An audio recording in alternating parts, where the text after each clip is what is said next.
Every piece has a story. Some are forgotten, some are neglected, some just need the work put back into them. It starts by stripping things down, getting past years of wear, and paying attention to the details most people overlook. This is where patience matters and the process does the talking. I'm Annie, and it's about flipping time. Well, it's time for my next piece. Now, that one I just finished, and let me tell you, it's a bit controversial. Not necessarily the repurposing of it, but the color. I love it. I think it would look good in any home. People are just afraid of bold colors. I don't know why. I guarantee if you see it in person and you put it in your home, you'll know why something like that belongs in your home. Anyway, I got a new piece. I've done a few of these in the past. Right now, this time of year is always really difficult trying to source furniture, but I've had this one for a bit, so I figured I'd get started on it. Let me show you what I got.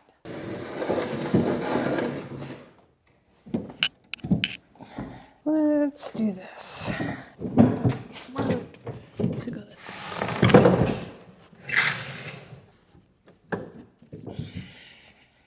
It's a cute little mid-century desk. These can be kind of tricky with people. A lot of people don't seem to want desks these days, but this is just a solid desk that I think anyone would love it. I think it must have been in either a garage or a shed for years, waiting for somebody to give it a little love, and I'm here for it. And I think it deserves to be completely refinished because it is a veneer, but it's in good condition and just needs to be sanded down. Give it a nice new stain. It does need a few repairs because some of the joints have come out. What do you guys think?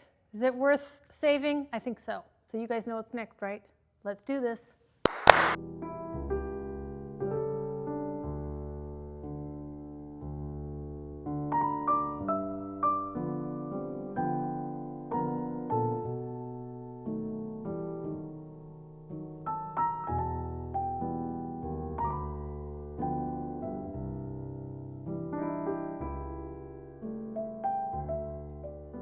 All right, I know there's some areas on the bottom that need reinforcing. Okay, well, let's take all these off. I might be able to clean these up nicely. Way easier to sand these down when you take them off. All right, first problem are these joints right here. Really loose. Looks like the nail came out. See if I can remove that.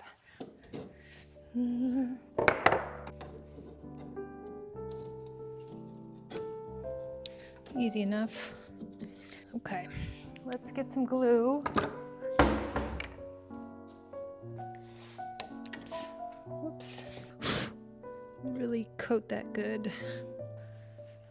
Oh, these are the little clamps. Here are all my clamps. I think this one will work.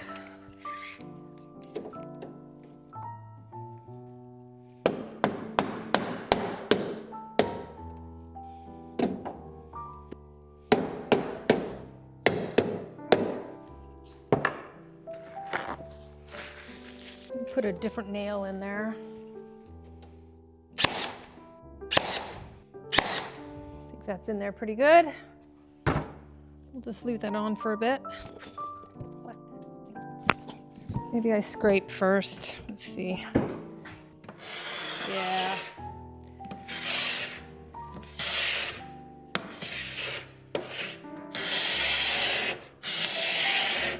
Coming right off.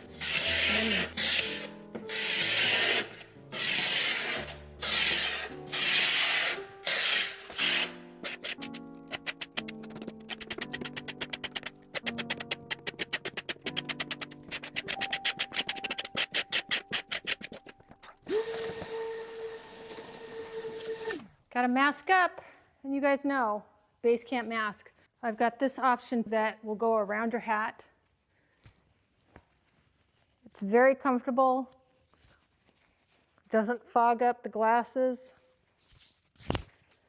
and works just as well as the ones that strap around the ear.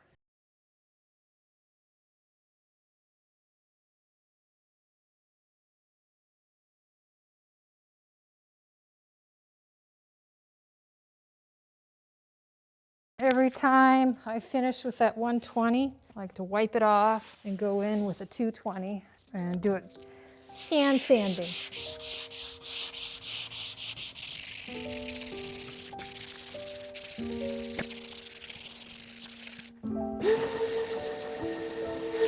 And I'm going to keep chipping away side by side.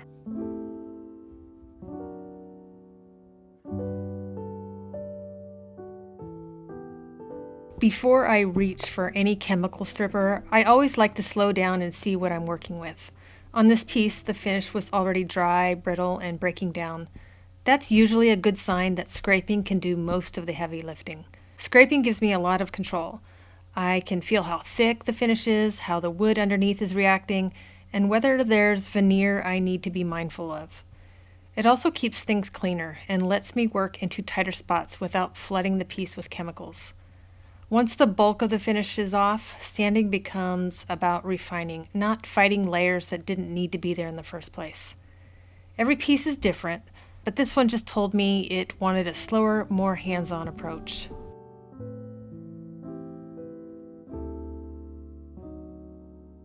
Let's get these legs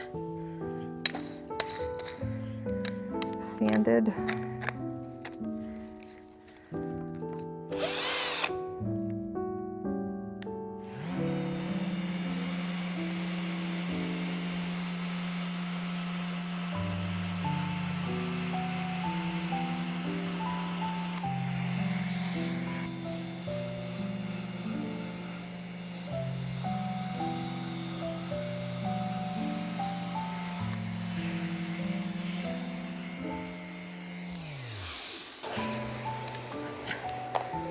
One. Pretty good.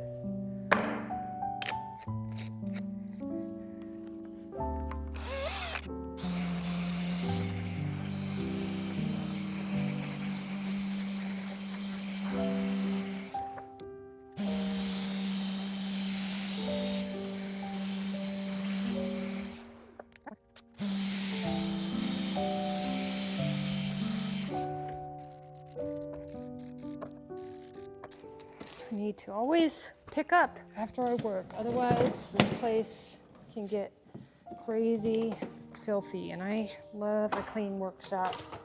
All right, let's put the legs on. I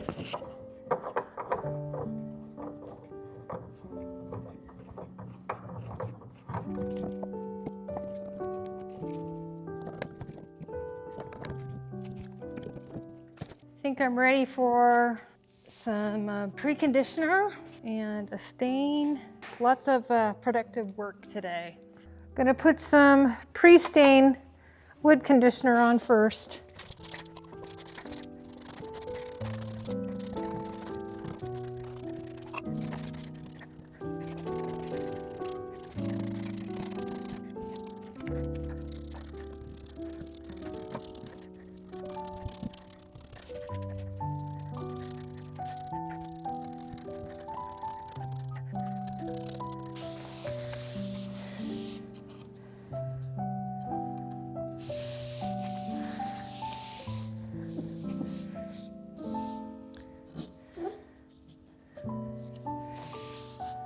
Okay, I think we're ready for some stain.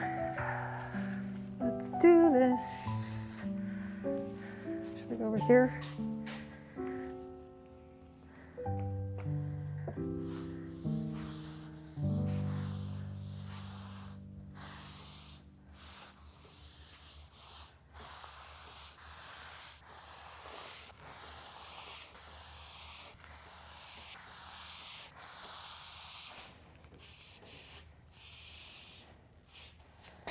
I think this is the perfect color.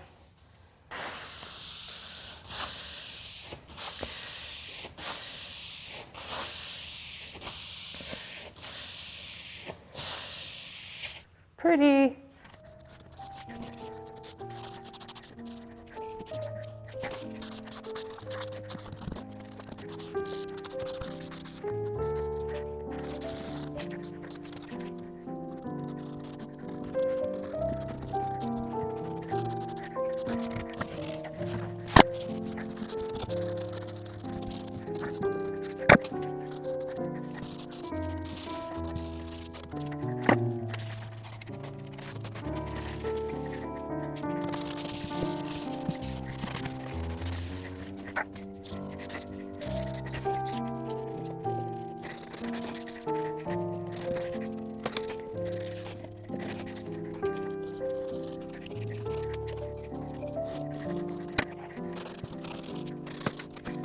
couple hours later, and I want to put some toner.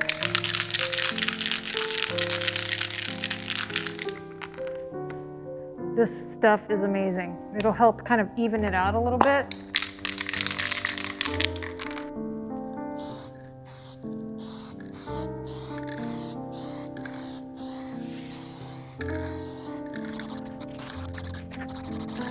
And I will come take a look tomorrow.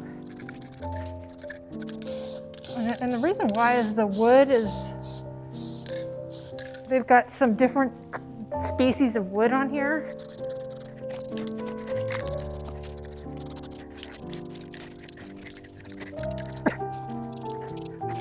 I'm one of those people that love the smell.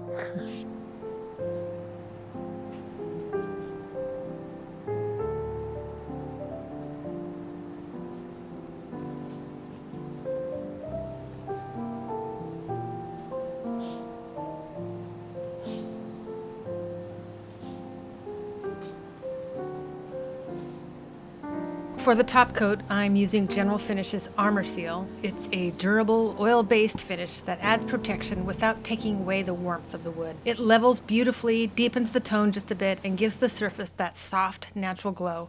I always apply this in thin, even coats and let the finish do the work. Over the next few days, I'll build this up slowly, letting each coat cure, lightly scuff sand in between, and repeating the process until it feels just right. Taking the time here is what gives this piece a finish that not only looks good, but holds up to everyday use.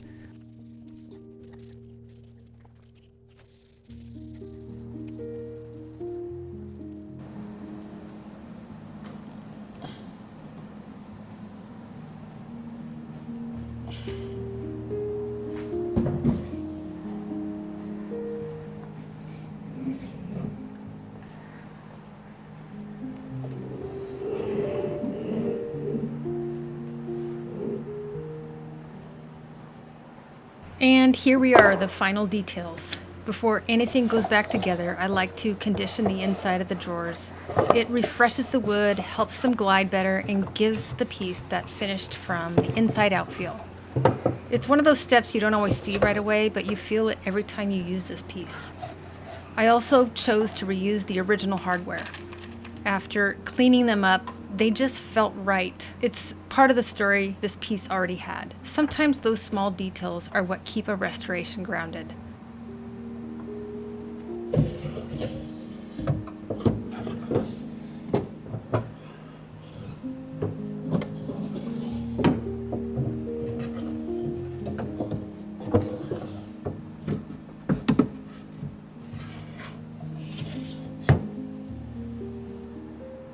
When this desk first came into the shop, it was tired, worn, and honestly easy to overlook. But with careful scraping, sanding, a fresh stain, a durable top coat, and time spent on the details, it found its way back. The Unisoar wood panels behind it really help set the tone here. They complement the clean lines and mid-century style without competing with it. This is why I love this process.